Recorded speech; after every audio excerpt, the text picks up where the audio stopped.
All right, so today let's maybe dive into something that's always good for a little debate, Yeah. maybe even some eye rolls. Yeah.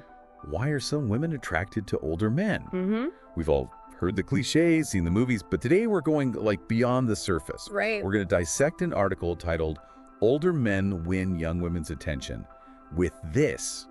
And let me tell you, it's a fascinating glimpse into how some people Right. view dating age Mhm. and what they think makes someone attractive. What's really interesting about this is it's not just giving dating advice. Great. It's inadvertently revealing a whole lot about societal expectations, Yeah. anxieties. Like they're trying to create a formula for attractiveness. Right.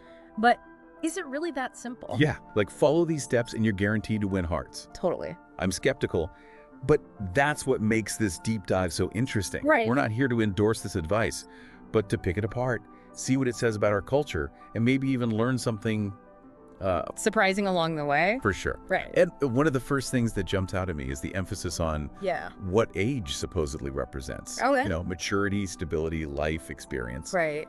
They're basically saying, hey, younger women, look at all this valuable stuff older men have accumulated. It's like that line from the article, when you've got life experience, you're not rattled by small setbacks. Oh, yeah. They make it sound like older men are just like these Yeah. stoic, unshakable mountains of wisdom. Totally. But isn't that a bit of a generalization? I mean, haven't we all met our fair share of emotionally volatile older men? Absolutely. It's a stereotype. Right. And potentially a harmful one at that. Yeah. It ignores the fact that emotional maturity isn't tied to a specific age. Right. It's about how we learn and grow Right. throughout our lives, Mhm. regardless of when we were born. And what about all the amazing, emotionally intelligent, Right. younger people out there? Exactly. They get completely dismissed in this narrative. Yeah. It's like they're saying emotional depth only comes with wrinkles. Right, and that brings us to another Okay. interesting point the article makes. Okay. The idea of confidence as a secret weapon. Mm-hmm. They even use this vivid imagery Go. of a man with shoes polished, shirt crisp, watch gleaming subtly in the sunlight.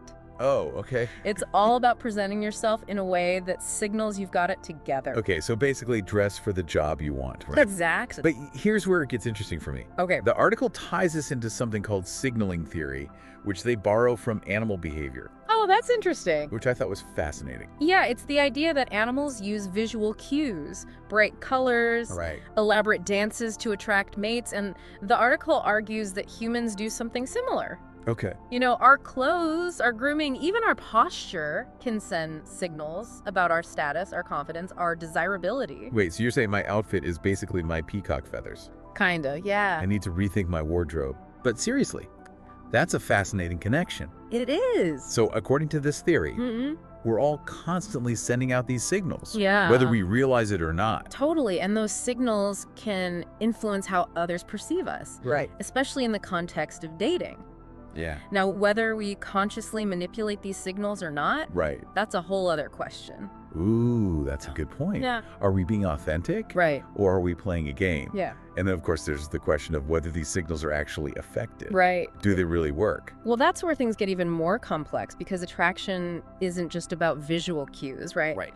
There's a whole other layer of communication that the article touches on. Right. They talk about older men being better communicators, Mhm. better at expressing themselves, Yeah. Right. listening actively, Yeah. creating a safe space for conversation. Yeah. But honestly, I'm not buying that as an inherent age thing. I agree. Surely communication skills are learned, not inherited.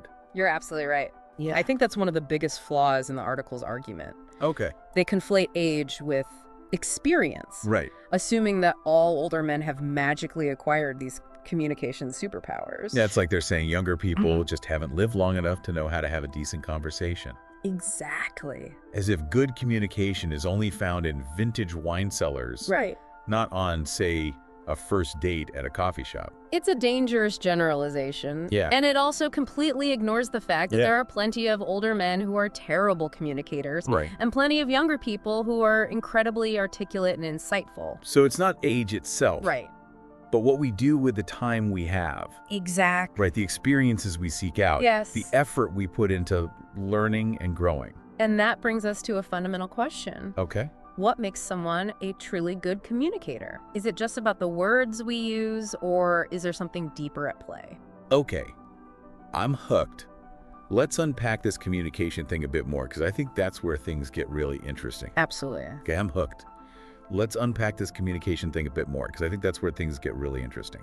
Absolutely, because if we dig a little deeper, we start to see that communication is about so much more than just words. Right. It's about active listening, empathy, understanding nonverbal cues, and creating a sense of genuine connection. Right. It's like that saying, it's not what you say, but how you say it. Exactly. But the article seems to imply that older men have some sort of monopoly on these skills. Right. And honestly, that feels a little condescending, don't you think? I completely agree. It's like they're suggesting younger people are incapable of deep connection or meaningful conversation, which is simply not true. Right. In fact, I'd argue that younger generations are often more adept at navigating emotional complexities, especially in the digital age, where communication styles are constantly evolving. That's a really good point. We're constantly bombarded with information. We're learning to decode subtle cues online, and we're having conversations across different cultures and time zones. Right. So in a way, our communication skills are being tested and refined in ways that previous generations might not have experienced. Exactly. And yet, this article seems stuck in this outdated notion that age equals wisdom when it comes to communication. Yeah, it's like they're clinging to this idea of the older, wiser mentor Right. who can guide a younger person through life's complexities. Yeah. Which I'll admit Yeah. can be a compelling dynamic in some cases, Sure. but it's definitely not the only path to a fulfilling relationship.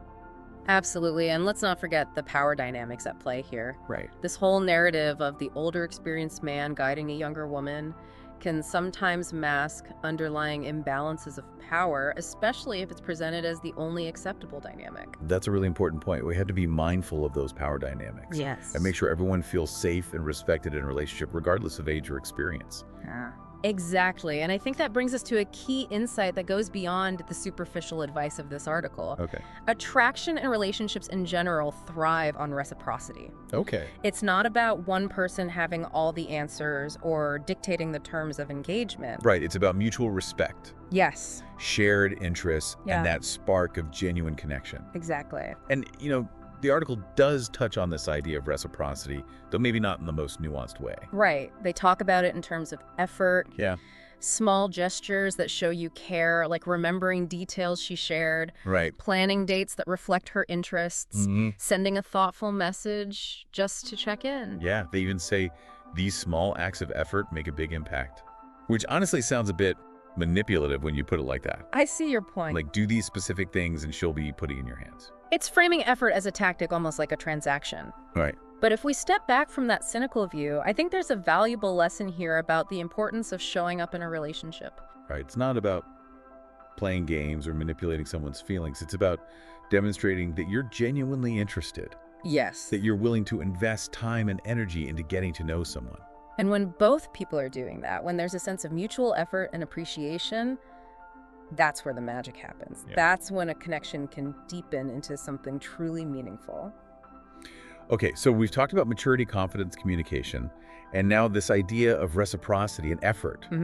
It's like we're peeling back the layers of this article, revealing the complexities beneath the surface. And I think what's becoming clear is that attraction, much like communication, is a multifaceted dance. Yeah. It's not about checking off boxes on some predetermined list. Right. It's about a confluence of factors. Yeah. Personal values, shared experiences, emotional intelligence, and yes, even a bit of that mysterious chemistry that we can't always explain. It's like the article is trying to simplify this incredibly complex human experience into a set of rules and techniques. Right. But the reality is we're all drawn to different things. Exactly. And what sparks a connection for one person might be a total turnoff for another. Exactly. And I think one of the most important things we can take away from this deep dive is the importance of challenging these simplistic narratives. Yeah. We need to be critical of the advice we're given, question the assumptions that underlie these dating formulas, and ultimately trust our own instincts and experiences.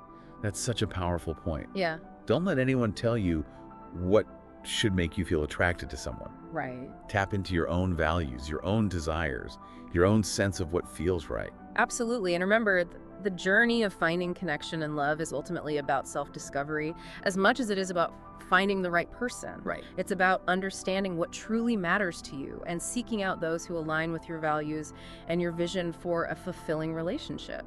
And on that note, I think it's time to wrap up this fascinating deep dive into the complexities of attraction. Indeed. And we'll leave you with a final question to ponder. What are your non-negotiables in a relationship? What qualities truly matter to you regardless of age, experience, or any other external factor? Ooh, that's a good one. And on that note, we'll leave you to explore those deeper questions. Thanks for joining us.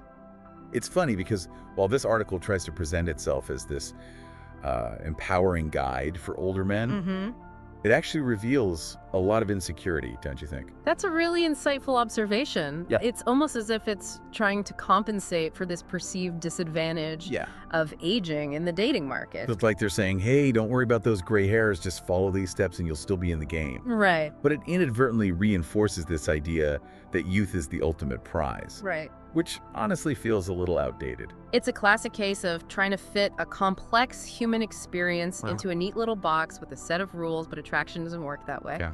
And trying to manipulate someone into liking you based on some formula is ultimately a recipe for disaster.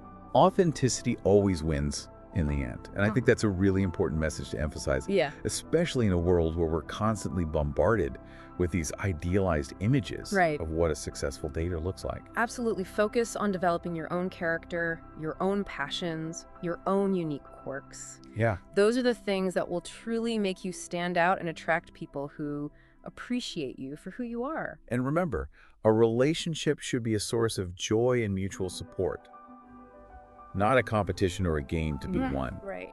It's about finding someone who compliments you, challenges you, Yes. and makes you want to be the best version of yourself. Beautifully said, and ultimately the most fulfilling relationships are built on a foundation of shared values, mutual respect, and genuine connection. Yeah. And those things transcend age, experience, or any other superficial factor. So to our listener out there, as you continue your own deep dive into the world of dating and relationships, remember to trust your instincts. Don't be afraid to question the norms, challenge the stereotypes, and define what truly matters to you. And never underestimate the power of being your authentic, amazing self. That's the most attractive quality you can possess. Couldn't agree more. Thanks for joining us on this insightful journey. Absolutely. We'll see you next time for another deep dive into the fascinating world around us.